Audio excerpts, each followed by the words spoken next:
Well, hello, folks, and welcome back to the Hampton Roads Urban Gardener. My name is Galen Callahan, and I'm the Horticulture Extension Agent in the city of Hampton for Virginia Cooperative Extension. And I'm following up on episode 2 of Pollinator-Friendly Plants in recognition of National Pollinator Week. Now, I know National Pollinator Week is over, but I've had some extreme temperatures here in Hampton Roads, and I kind of had to shift my focus on saving my garden. I know I discussed what's growing in my front yard, but today we'll see what's growing in the backyard. And the plants that I have in the backyard were planted in early June. And now is a good time to remind you and recommend fall and early spring as better times for planting and establishing your gardens. Otherwise, you may find yourself in a situation where you must constantly water your garden when excessive heat shows up in the summer, like I've been doing these past 3 weeks.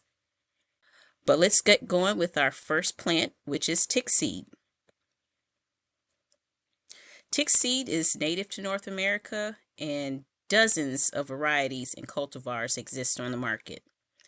It likes full sun and well-drained soil and attracts butterflies and bees. The cultivar I have here is expected to grow between 12 to 14 inches in height and width. The next plant in my garden is anise hyssop. It'll produce this blue flower head that attracts butterflies and bees as well. It is a member of the mint family, but it is listed as not being aggressive. It can grow up to 4 feet in height and 3 feet in width, and it also enjoys well-drained soils, but it can be planted in full sun or part sun conditions. When it gets going after establishment, I expect to attract butterflies and possibly some hummingbirds. Here I have a container of blanket flower that I picked up from the clearance rack at my local big box store. It's native, thrives in full sun, and it also needs well-drained soil. The tag on this cultivar states that it'll grow 1 foot wide and 1 foot in height at maturity.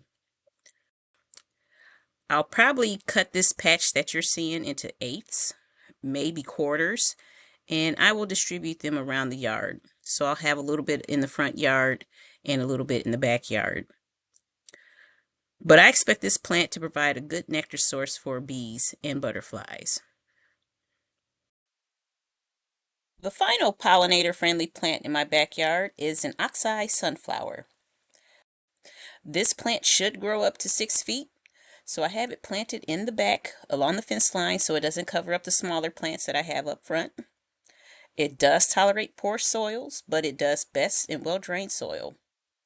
Now, I planted this plant in hopes that it will establish and outcompete the canna lilies that I inherited when I purchased this house several years ago.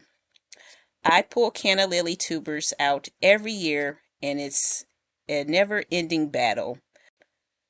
But I'm experimenting with the oxeye sunflower to see if it will cover enough ground and outcompete the canna lilies. Once established and flowering, I expect to see even more butterflies visiting my garden. And that's it. Those are the pollinator plants that I have in my landscape. I originally started planting pollinator plants to encourage more pollinators to my vegetable garden.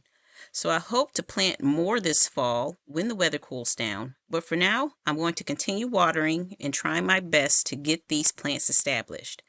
And of course, I hope to get more vegetables next year.